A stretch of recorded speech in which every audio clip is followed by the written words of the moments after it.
Weewaawo nate nsanyuse okulabako omulundi guno olunaku olwaleero essaawa bwe ziti. Pulogulaamu tuba tusome y'eba egenda mu maaso n'okwegiriisa bepo n'okweriisa enkuuli. YouTube tuba tusome, TikTok tuba tusome, tusoma obutabo obw'enjawulo. Muzzukulu wa Mugema, munnakyala akwata ssente empya n'enkadde omwanjuzi era omuteesiteesi. Tuli ku katabo ka Pawulo Kirimuttu kawandiikibwa Cranmer Kalinda. Essula gye tuliko y'essuula egamba nti kalya amaggwa, ssula ya 5 ey'akatabo kano, era katukatandikirewo awatali kudda mu ya Ssebadduka emboozi yadde okwogera olulondakambe. Ge yayiiya gaali gakwewandiikira bbaluwa ng'eringa eva eka, era mbu ng'emubikira nti mukyala we yafa era nga bwe baali bamulinda okujja amangu n'embiro okuziika. Bwe yamala okwewandiikira ebbaluwa eno eyali mu luzungu olukyamukyamu n'agisomamu, era bwe yatuuka ku lunyiriri olumuyita okugenda amangu okukola ku by'okuziika n'alabira ddala ng'amagezi ago gaakumuyamba bulungi. Amangu ago n'ayambala essuuti ye eyali esinga okuba enzirugavu, n'atambula n'ebbaluwa eno mu ngalo ng'akotesa omutwe era nga munyiikaavu nnyo. Yayitira ku dduuka ya koleji n'agulayo gaalubindi ez'omusana n'azambala, olwo n'ayolekera erigenda ewa Flora era yamusanga akekkeza teepu mu ofiisi. Pawulo teyakonkona na kukonkona, yayingira buyingizi. Flora eno ng'akyatunudde mu katabo ke yali akuppololamu bye yali akuba ku teepu, yamuboggolera nti lwaki oyingira nga tokonkonye? Pawulo ne yeetonda nti nsonyiwa. Mu butuufu Flora yali tategedde nti aboggoledde Kabiite we, naye bwe yayimusa amaaso nga ku munne ko ye nti Kabiite kiki?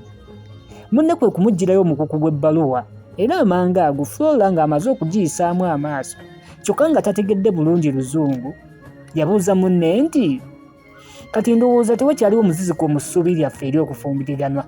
Mu butuufu oluusi mbadde ntyamu mukazi w'oyo, wabula daalingi kitalo nnyo. Ko Pawulo nti ye kikulu nteekwa okugenda kati, ate sirina na ssente bulungi, ate empisa y'ewaffe ssemwambi ateekwa okukungubaga okumala omwaka mulamba. Ko Flora nti ekyo nakyo si kibi, kijja kutuwa ebbanga nga tweteekateeka. Ebyokugendako kaŋŋende mbikukolereko. Omukulu ajja kukuyamba era mmanyi ng'akwagala nnyo, era nange nandyagadde ŋŋende naawe ng'omubaka wa koleji. Ebirowoozo bya Pawulo yali abisembye byonna ebyo, naye ekyo ekisembyeyo bw'atyo kwe kusala amagezi akyewonye. Yamugamba nti daalingi tetwonoona ssente bwe tutyo, ezanga ate naawe ojje, ssente zino tugenda kuzeetaaga nnyo nga nkomyewo okuva mu kuziika. Ate kino nakyo munnange Flora yakiraba nga kyamagezi era yakkiriza. Kyava akwata ebbaluwa eyava okubika n'agitwalira omukulu ng'ayagala musabe empozi ayambe ku Pawulo mu by'okugenda. Bwe yaddeyo mu ofiisi yasanga omukulu alina omuntu gw'ayogera naye, era bwe yawulira eddoboozi nga lya Registra, omusajja ono Jones. Registra yali azaalibwa eyo mu South Wales. Yali amanyiddwa ng'omusaaze ennyo era nga mwogeziyogezi, kyokka era ng'ayogera luvenge ate nga wa lugambo, era nga wakusanga ositamye ng'otuula butuuzi. Kale nno Flora teyayagala kulaba mukulu nga ne Registra waali, kyokka yali yakatuula essimu n'evuga. Bwe yagiweereza ew'omukulu n'amugamba nti Flora okomyewo, janguko wano. Flora yasalawo mpozi atwale omukisa guno okwanjulira ensonga ezo za Pawulo ew'omukulu. Bwe yatuuka mu ofiisi, omukulu n'amubuuza fayiro omwali kopi y'okwogera kwa Pawulo, kubanga Leviranda Watson omwawulewo obusumba obwali buliraanyeewo bwe yali asomyeko ebimu ku ebyo Pawulo bye yali ayogedde mu lupapula lw'amawulire. Naye nga yandyagadde okuyita Pawulo mpozi okugenda okwogerera ekibiina ky'ekkanisa ye, kyokka ng'amaze okulaba okwogera kwonna nga bwe kwali. Flora wano we yalabira akakisa mpozi ak'okubuulira omukulu wa koleji ne Registra omukyala wa Pawulo era n'okusaba kwe. Yabalaga n'ebbaluwa eyajja okubika era Lijeswa yagiyisaamu amaaso ate n'agiwa omukulu ng'amaze okugisoma. Lijeswa kyeyava yeekunkumula nti naye nze sitegeera baddugavu, Pawulo yawasa dda. Ebiwandiiko bye byonna bye nnina ku ye bigamba nti Pawulo si mufumbo, ate mukazi w'ekyo ye yafudde. Kooli nti era Florence oyo y'aba atubuulira mu ngeri yonna. Kyava gamba nti Florence saagala kuyingira mu nsonga zo, naye mpulira empuluwujjo nti ogenda kufumbirwa Pawulo, ate gwe obadde okkiriza otya nti alina omukyala. Wabula ebyo si bye nnakuyitidde, kyokka ne bye nnakuyitidde tugira tubireka. Pawulo n'alabika nti si mwesimbu. Kankubira Reverend Watson essimu agira bino abizza ku bbali. Ye ebbaluwa Pawulo gy'agamba nti yakubika giggyemu kopi naye eteekebwe mu fayiro ye, ne Pawulo mumuyite mangu ajje wano. Omukulu yali mukambwe nnyo. Munnange Pawulo yajja yenna ng'awejjawejja anti ng'ateekwa okubeera ng'afiiriddwa.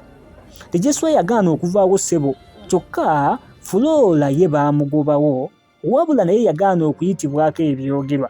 Kye yakola yasiba oluggi olw'emiryango n'ekisumuluzo, n'atambula bugeregere n'atuuka ku luggi lw'emiryango n'ateeka okutu ku luggi, era yagenda okuwulira nga Pawulo yeerwanako. Era yanukula ekibuuzo kya Lijeswa kye yali amubuuzizza nti bulijjo otugamba nti towasanga, era ne ffoomu yo gye wajjuza sabbiiti 2 zokka eziyise bw'egamba, ate omukyala we afudde yaliwa? Mu butuufu Pawulo yali tasuubidde nti ebigambo byevuunudde biti. Emmeeme yamutyemuka bwe yalaba fayiro ye ku mmeeza, naye munnange kali amaggwa. Florence bwe yawulira ekibuuzo kya Lijeswa n'aluma omumwa, n'aluma emba, n'ayisa eriiso mu kituli ky'ekisumuluzo ng'ayagala alabe Pawulo bw'atunula, kalimbira ono. Naye munnange kye yalaba kyamulaga nga Pawulo atudde, ng'emikono gye agitadde ku bisambi bye, kyokka ng'asazeeko n'okusalako. Yalabika nga atidde, era Flora yagenda okuwulira nga Pawulo agamba Lijeswa nti naye ssebo gwe waliko mu Afirika, era wandibadde omanyi nti ewaffe tetuba na mukyala omu, tetuba na maama omu, tetuba na taata omu. Baganda ba nnyoko bonna baba ba nnyoko, era baganda ba kitaawo nabo babeera ba kitaawo. Abakyala b'Abaganda bo bonna babeera bakyala bo. Awo omukulu wa college we yamulira ekimuli n'agamba Lijeswa nti kyo kituufu, bannansi bali bwe batyo bwe balaba ebintu, era nze nalwawo okukitegeera. Omwana omu yansaba okugenda okuziika nnyina, ate wayitawo omwezi gumu era n'ansaba okugenda okuziika nnyina. Kunze nti nnyoko afa emirundi emeka. Deputy wange yantegeeza nti buli mwana alina bannyina bangi. Bwe batyo awo Lijeswa kwe kusekamu nga bw'abuuza Pawulo nti kati osigazza abakyala bameka? Awo nno Florence we yassiza ekikko we, era n'asalawo okuyingira mu ofiisi y'omukulu ne yeebuuzisa ekintu. Tuli mu puroguramu Tuula Tusome, obuwuumi bw'olulimi lwaffe Oluganda mwe luviirayo obutereevu. Tujja kulusoma, tujja kulunyumirwa, tujja kulwagala, tujja kuluzzaayo ku ntikko. Si kuluzzaayo, tujja ddukuumirayo ku ntikko kubanga era luli ku ntikko. Nze muzzukulu wa Mugema, munnakyalo omu bw'ati akwata ssente empya n'enkadde, akatabo aka Pawulo Kirimuttu. Obulamu bwa bulijjo mwe tutambulira buviirayo ddala wano. Pawulo afumba omutwe okulaba nga adduka e Bulaaya akomewo wano. Yeewala ki? Yeewala bufumbo n'omukazi omuzungu. Twagala tulabe ebiggweerawa. Essuula eno ey'okutaano ey'akatabo kano egamba nti kali amaggwa gye tuliko.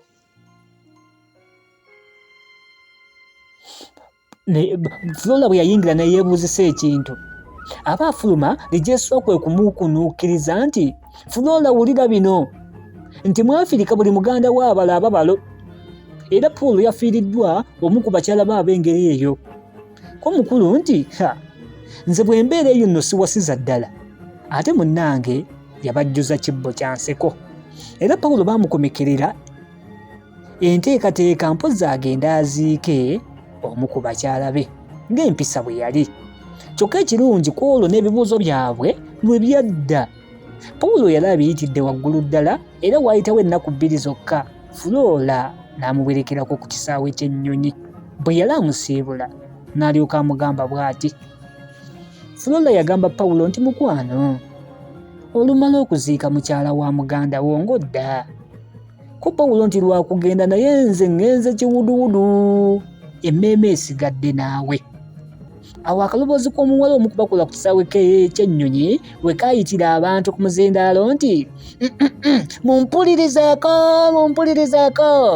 abasaabaze mwenna abagendera mu nnyonyi entebe 12-0-76 eyite Paris, eyite Roma, eyite Katuumu etuuke entebe mugende mulinnye.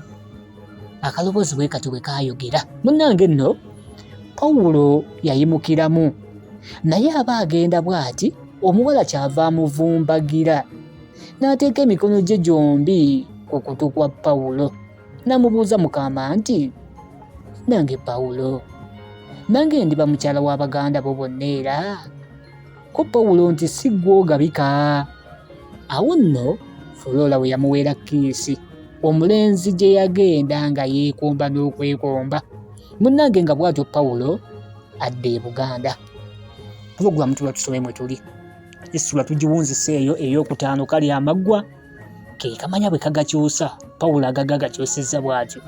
Bigenda kuggweerawa bwe kalira bukkalizi wano oba obeera tujja kukamalayo, ate tunaagenda okukamalayo nkukakasa ng'ofunyeemu ekinnoggezi. Nze muzzukulu wa Mugema, munnakyalo akwata ssente empya n'enkadde, tuzisinkane mu ssuula ey'omukaaga. Awange ali ayibeene.